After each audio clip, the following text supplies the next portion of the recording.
Santa Monica Cradle to Career collects data from various sources and produces an annual Youth Wellbeing Report Card. Youth from our community were asked to reflect on the behavioral health statistics and contribute their thoughts and reflections on the topics of substance abuse, depression, anxiety, and suicide ideation. The Cradle to Career Collective uses this data and the youth's perspective to strengthen and improve behavioral health and well-being programs and policies. Please visit www.santamonicacradletocareer.org for more information. According to the data in the California Healthy Kids Survey, an average of 40% of high school students report experiencing chronic feelings of sadness and hopelessness. Last year, 20% of ninth graders considered suicide. The survey also shows that 37% of 11th graders are currently using drugs or alcohol, and the same number, 37%, report experiencing depression. They don't want to sit in class and listen to what the teacher is teaching them. They rather just be out of their heads. And some kids, they do it because they're lonely inside. Some kids, they may feel like they have nobody. It's just, but I think because kids are bored and they just want to have fun, they want to have a thrill, they want to feel something they haven't felt before. I have staff people who've interacted with youth, and in the process of texting back and forth, the young person has been honest about the fact that they're high and living out of their car, and the fact that they're able to contact an adult that they trust, let them know that they're in this vulnerable position, and literally ask for help and say, if I don't get help, I don't know that I'll be able to wake up the next morning, is huge. Those are the lives that we save. Even if it's that one person that's the motivation to get them up the next morning to be like, I need to try again because I have a case manager I know that I need to report to. That's where those statistics come to life and are very real. Zero tolerance is really an idea that kids can never use anything at all, and that any even limited use should be met with immediate harsh consequences. And that's really not a realistic way of looking at adolescence or adolescent behavior, or the way adolescents experiment with substances, cars, sexuality, all the things that they experiment with. And I think that the more we understand part of these things as normative, the more we provide prevention and education early on, and we provide kids with other ways of managing stress, hopefully we can diminish their tendencies to go first to getting high.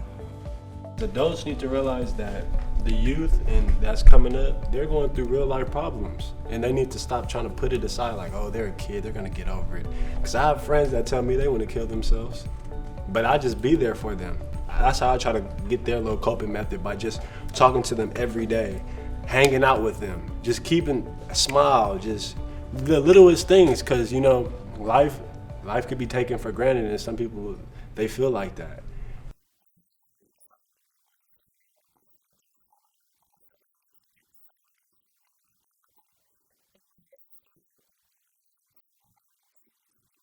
Additional studies show that young adults with formal and even informal mentors in their lives are far more likely to stay in school, enroll in college, become active in sports, become leaders, and generally pursue higher goals than those who do not have mentoring relationships in their lives. Having one or more caring adults in a child's life increases the likelihood that they will flourish and become productive adults themselves. What can be done better to support our social and emotional needs? Our schools and community-based organizations offer comprehensive behavioral health services. However, there are disconnected children, youth, and families who are not fully accessing these programs or opportunities for different reasons. Stigma around mental health can prevent a young person or family from seeking the support they may want and need. Oftentimes, community mental health programs are full, and service delivery is delayed or doesn't happen at all. What will it take to see a shift in these statistics around behavioral health? Increase visibility and discussion of mental health needs in school and in the community, and provide adequate services to meet the needs. Continue funding for mental health and substance use programs. Have a coordinated system of mental health care. Ensure that students and caregivers know how and where to access mental health supports. What we've found is that sometimes the parents, the caretakers, the families, they come with their own trauma that does trickle down into the youth. And we need to build that relationship with them as well. We need to build the trust and have them see us as a resource, not prying eyes into their lives. I was in the 9th grade last year, and then if people were just telling me, yo, so what are you doing for college? You have to get good grades. And it was my first month, and I got so scared. I was like, wait, I have to do this and what? And so I feel like people have been putting too much pressure on kids, and so that piles up on their emotions, and I feel and they don't want to show it because they don't want other people to feel bad.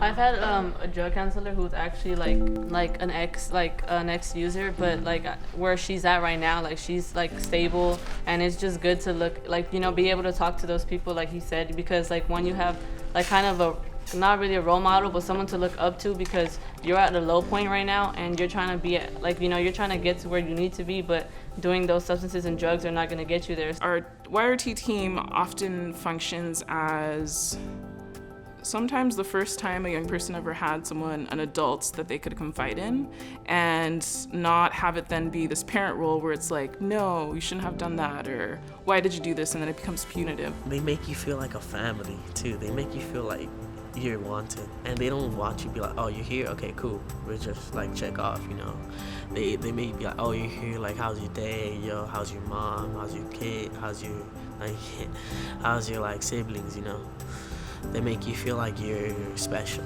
There you go. Anything you do that make us feel safe and connected helps us learn. All of Santa Monica's children and youth can be prepared to succeed in college, career, and life. By combining our resources, expertise, and influence around a single agenda, we will have a greater impact on Santa Monica's cradle to career educational pipeline.